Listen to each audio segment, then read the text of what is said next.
Ever find yourself trapped in a whirlwind of thoughts, anxiety, and endless scenarios playing in your head? Let me tell you, you're not alone.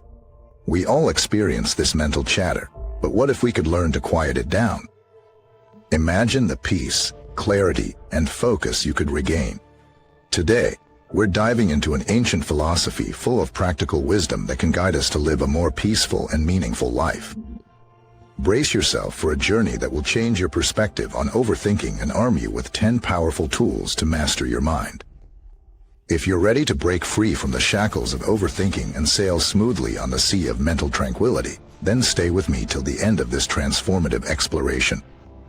Let's embark on this journey together and emerge stronger, wiser, and more in control than ever before. Principle 1. Embrace the present moment. As human beings, we have this incredible gift, a gift we often take for granted, and that's the gift of the present moment.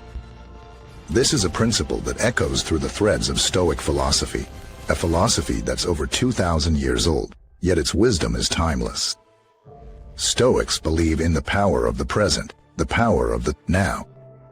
You might be wondering, why is it so important? Well, our minds are powerful tools. But, too often, they're preoccupied with the past, dwelling on our mistakes, or fixated on the future, concocting scenarios that may never come to pass. We are missing the beauty, the action, the life that's happening right now, in this very moment. Think of it like watching a movie.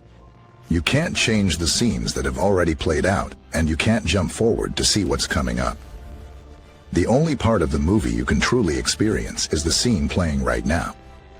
So why do we insist on trying to replay the past or skip to the future in our lives? When we live in the present, we step into a world of potential, of action. The past is set in stone, and the future is a murky, unpredictable ocean. But the present moment is like a canvas on which we can create. It's the only domain in which we can act, change, and grow.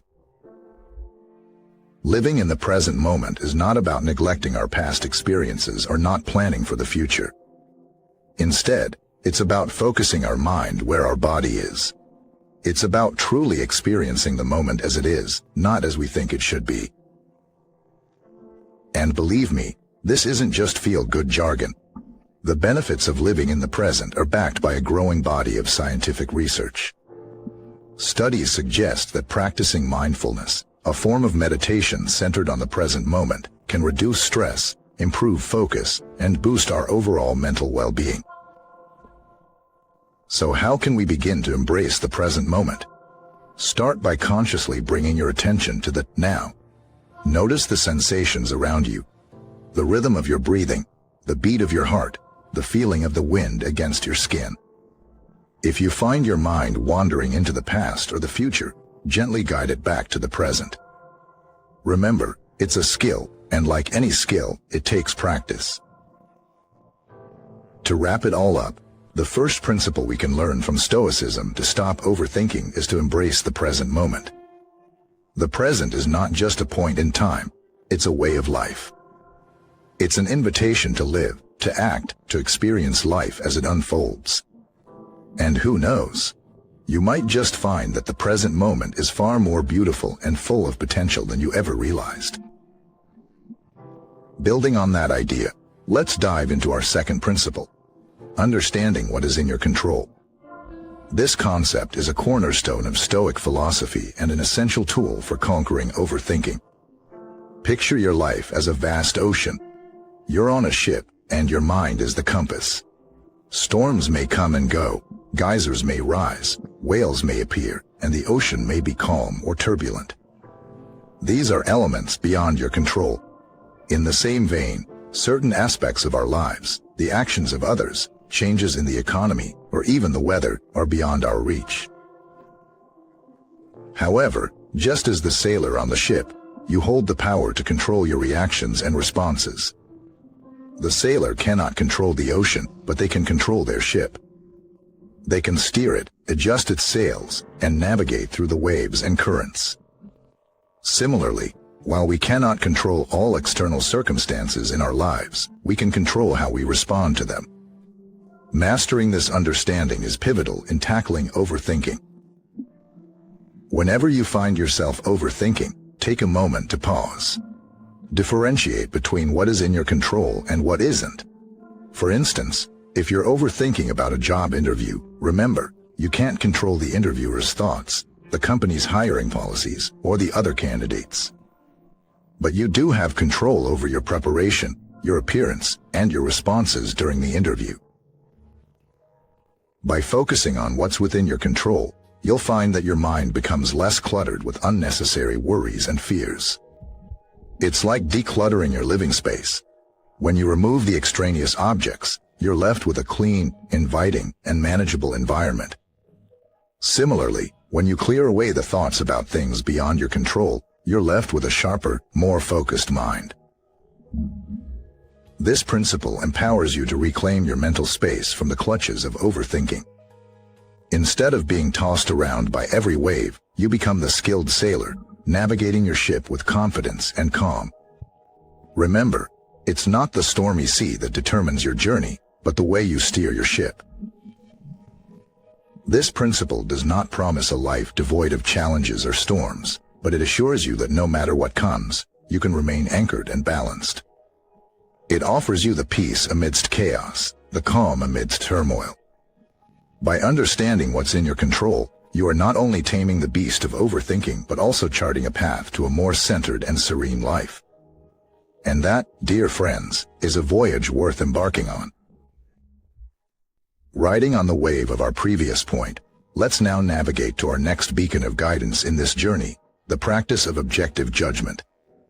The heart of Stoicism beats with the rhythm of objectivity, the ability to perceive life and its events without colored glasses of prejudiced emotions, skewed perspectives, or biased interpretations. How often do we find ourselves tangled in a web of our own thoughts, interpreting situations based on our fears, insecurities, or past experiences? I didn't get the promotion, so I must be incompetent. My friend didn't invite me to her party. She must be angry with me. I made a mistake. I'm a complete failure. Sounds familiar, doesn't it? But pause for a moment and think. Are these interpretations grounded in reality, or are they products of our overactive mind? The Stoic approach to quelling these storms of overthinking is beautifully simple yet profound. Separate facts from interpretations. For instance, I didn't get the promotion is a fact. I must be incompetent is an interpretation. Stoicism urges us to stick to the facts and let go of the interpretations. The fact that you didn't get the promotion could be due to several reasons. Maybe the competition was tough. Maybe your skills were needed more in your current role, or maybe it's a sign that you need to improve. It does not automatically translate to you being incompetent. The key to mastering objective judgment lies in developing a keen sense of self-awareness. Start by observing your thought patterns. When a thought enters your mind, take a step back and analyze it. Is it an objective fact or a subjective interpretation? If it's the latter, discard it. With consistent practice, you'll find yourself becoming more adept at this. Embracing objective judgment liberates us from the clutches of negative self-talk, enabling us to view ourselves and our life situations with clarity and truth. It removes the magnifying glass of exaggeration that overthinking often holds to our problems, helping us understand them for what they truly are. Temporary hurdles on our path, not insurmountable mountains. In essence, the practice of objective judgment nudges us to be honest observers of our life, not emotional dramatists. It encourages us to trade our often distorted screenplay of overthinking for a clear, factual narrative.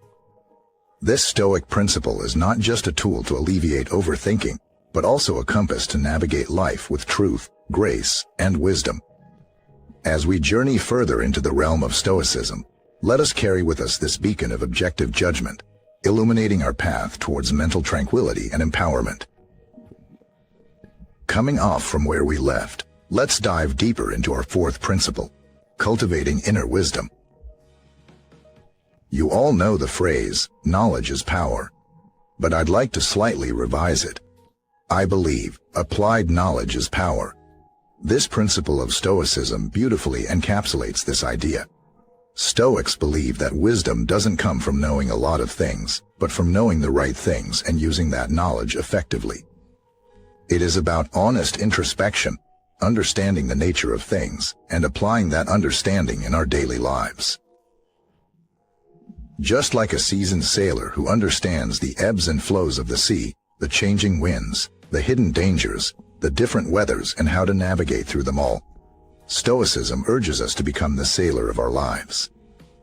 We need to acquaint ourselves with the currents and winds of our own emotions, our strengths and weaknesses, our virtues and vices, and learn to navigate through them effectively. Overthinking often stems from our uncertainties, our doubts, and our fears. We are, in a way, lost in the sea of our thoughts. But cultivating inner wisdom is like having a compass in this sea. It helps us in identifying the right direction. It helps us in making decisions that are in alignment with our core values and principles. It helps us in cutting through the noise of unnecessary thoughts and focusing on what truly matters. Remember that time when you had to make a difficult decision and you were overthinking about all the possible outcomes? Now, imagine if you had cultivated your inner wisdom. You would have trusted your judgment, made a decision, and accepted the outcome, whatever it might be, because you would know that you can handle it. That's the power of inner wisdom. It reduces overthinking by making us more confident in our abilities and judgments. Let us make a pact today, a pact to embark on the journey of cultivating our inner wisdom. Let's strive to understand ourselves better, to be kinder to ourselves, to trust ourselves more. Now, before we move on to our next principle, I have a small request. If you're finding value in this content, please consider hitting the subscribe button below. This simple act of support can go a long way in helping us create more content that can help you and many others in living a more peaceful and meaningful life. Remember, every journey becomes easier when we walk together. So, hit that subscribe button and let's continue on this journey of self-discovery and personal growth.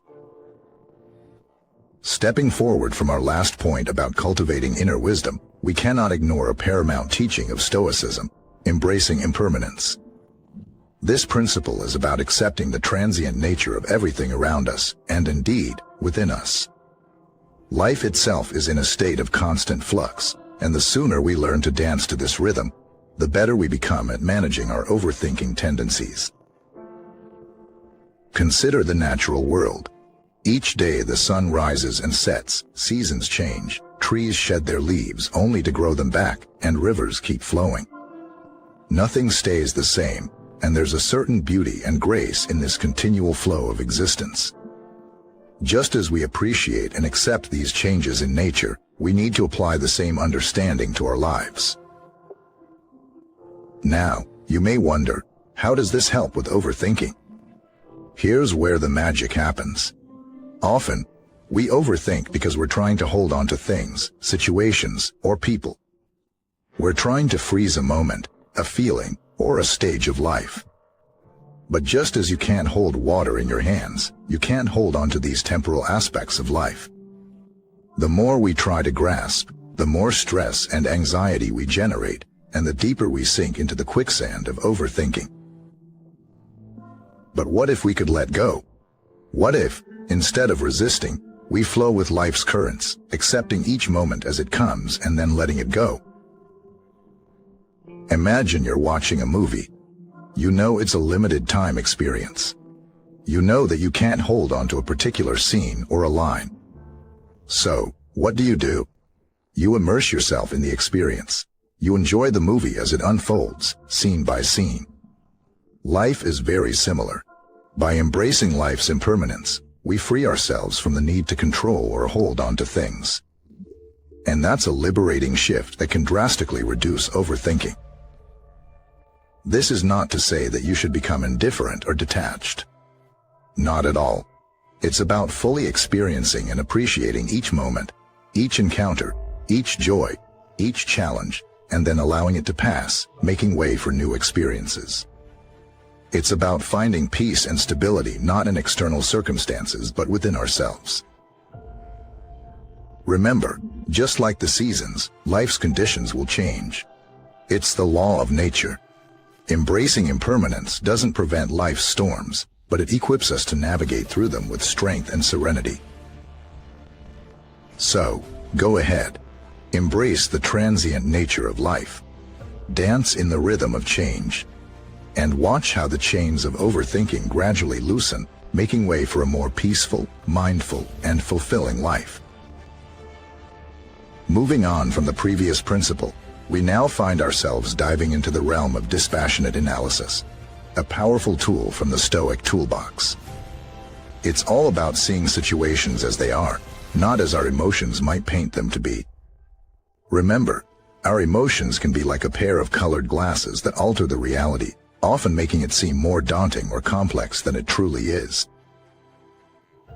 Overthinking is often rooted in an emotional response. We might feel hurt by someone's words, threatened by a situation, or anxious about an upcoming event. These feelings can cloud our judgment and lead us to overanalyze, jumping to conclusions, and creating imaginary scenarios that fuel our anxiety. What if we could remove those colored glasses and see the situation for what it really is? This is where dispassionate analysis comes in. Take a moment to think about a situation that's been causing you stress recently. Are your emotions distorting the reality? Are you assuming the worst-case scenario?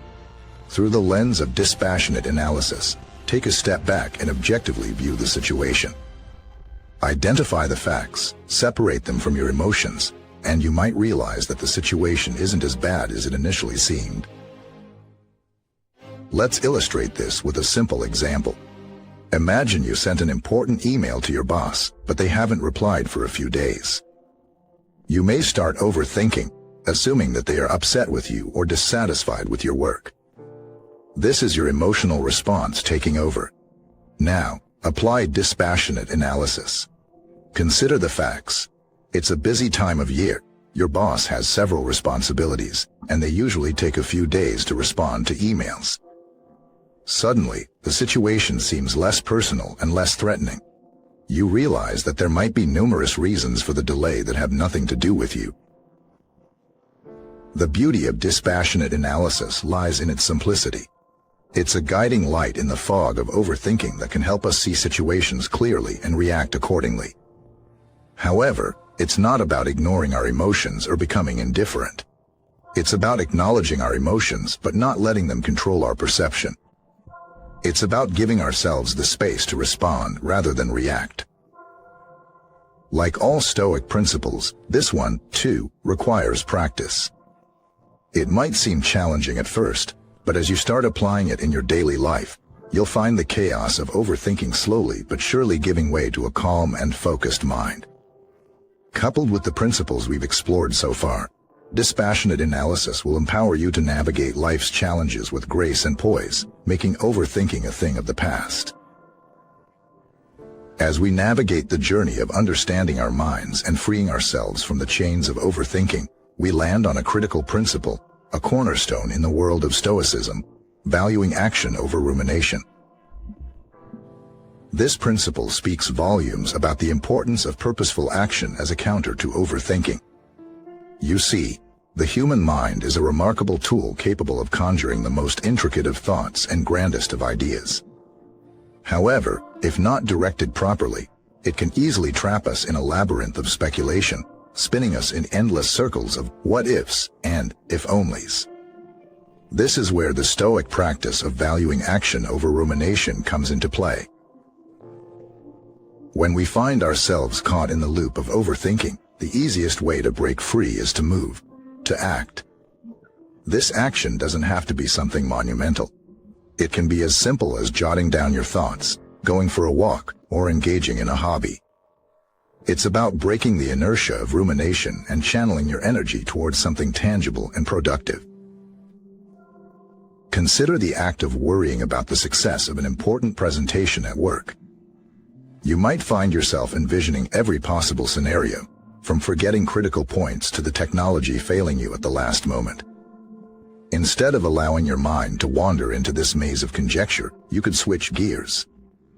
You could start by researching thoroughly, preparing comprehensive notes, rehearsing your speech, and ensuring that the technology is foolproof.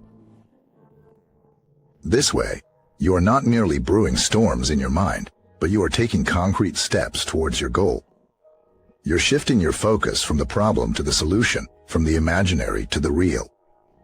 It's like switching from an abstract painting filled with chaotic colors and shapes to a precise blueprint that guides you to your destination. A critical aspect of this principle is understanding that action is a proactive endeavor. It is not a reaction out of fear or anxiety, but a conscious decision to direct your energy towards something constructive. It's about using your mental energy as a propelling force rather than allowing it to consume you. Remember, we are not trying to suppress or ignore our thoughts. That's neither healthy nor practical. Instead, we are learning to acknowledge them and then channel them into productive action.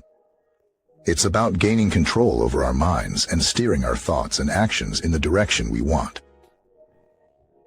In essence, the practice of valuing action over rumination empowers you to transform your thinking pattern. It enables you to break the cycle of overthinking and replace it with purposeful action. It's a powerful tool that not only liberates you from the prison of overthinking but also propels you towards achieving your goals with clarity and confidence. And once you master this, you'll find yourself not just surviving the torrent of thoughts, but thriving amidst them. As we continue to navigate through the vast wisdom of Stoicism, we arrive at our next principle: moral courage. A Stoic virtue, moral courage, is the audacity to act righteously regardless of ridicule, discouragement, or opposition. Imagine standing alone in a vast arena. The crowd is jeering, the pressure is immense, and yet you stand tall, unfazed. Why? Because you have moral courage.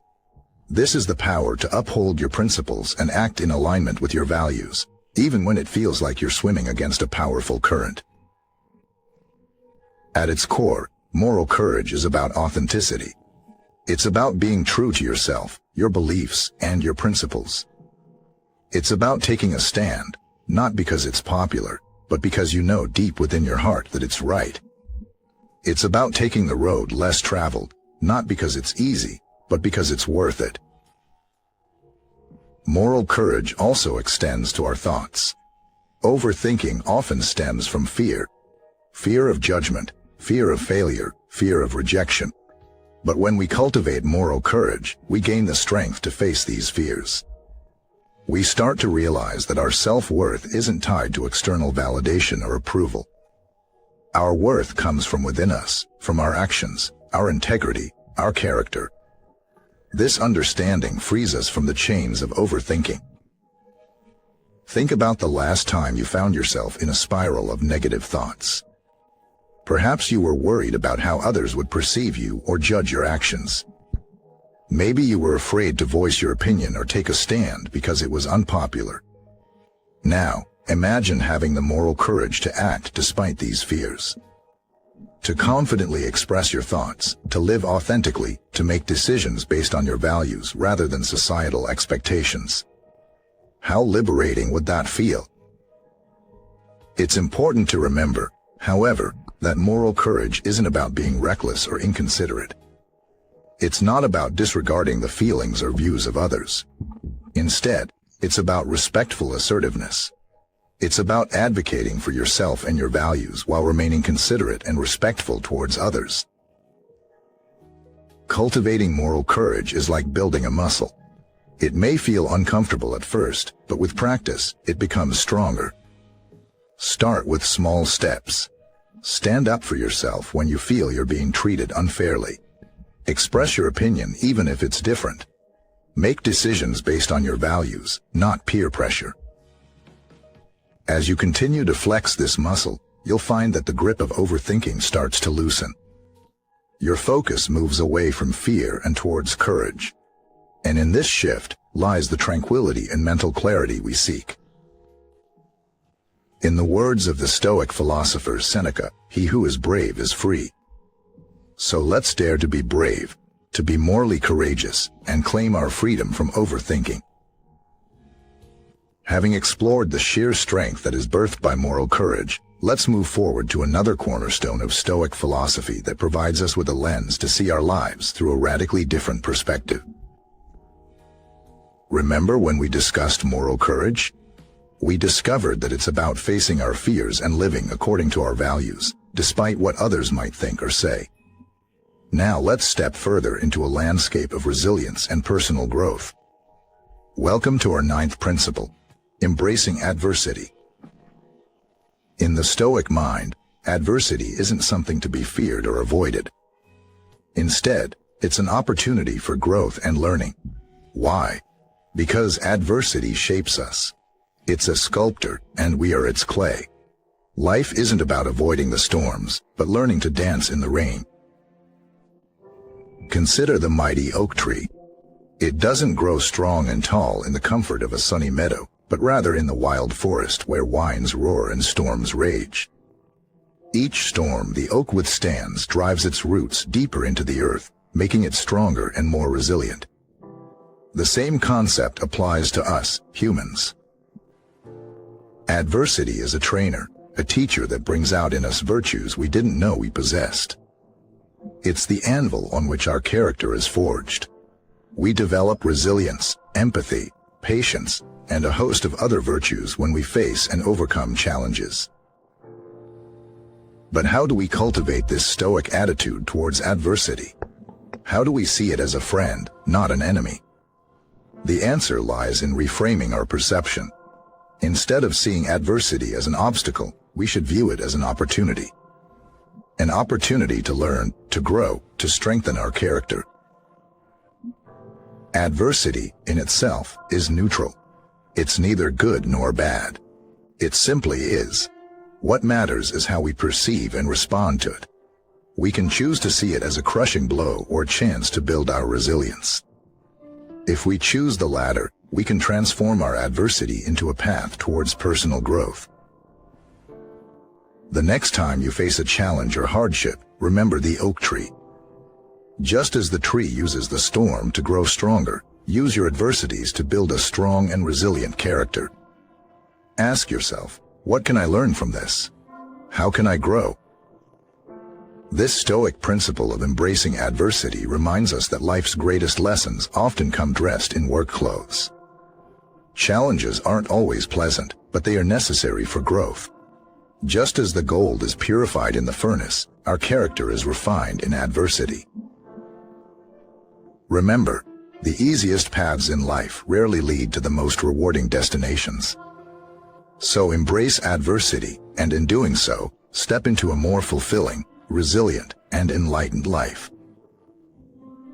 Following on from our exploration of adversity, let's shift gears slightly and delve into a principle that may seem simple on the surface but holds profound depth: gratitude.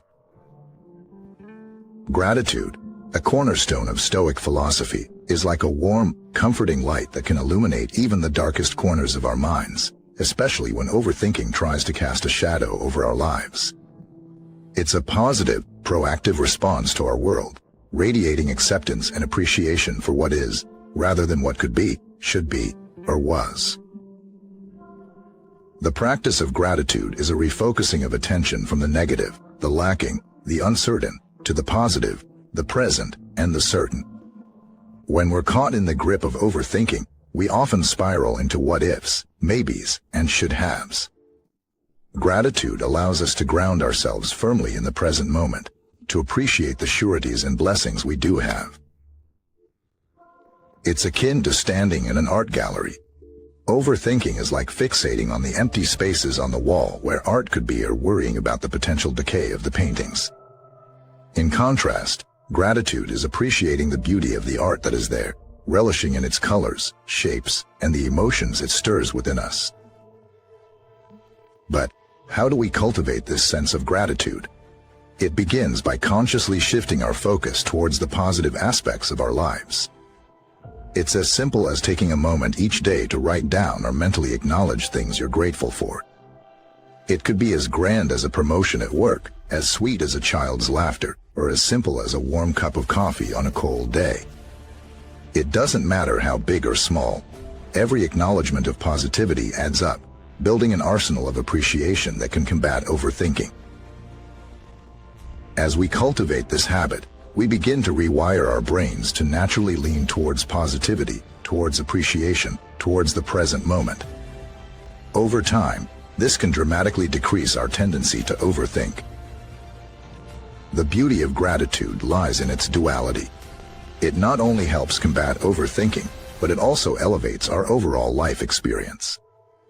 It fuels happiness, fosters positivity, and promotes a deep sense of contentment. It's an empowering practice that anchors us in the now, reminds us of our blessings, and reinforces our resilience. In essence, gratitude is like the sun breaking through the clouds of overthinking, casting aside the shadows and immersing us in a warm, radiant glow of positivity. It's an essential tool in our Stoic arsenal, a guiding light on our journey towards mental tranquility and fulfillment. So let's embrace this practice, cultivate an attitude of gratitude, and together, let's journey towards a life less overrun by overthinking and more filled with appreciation, presence, and peace.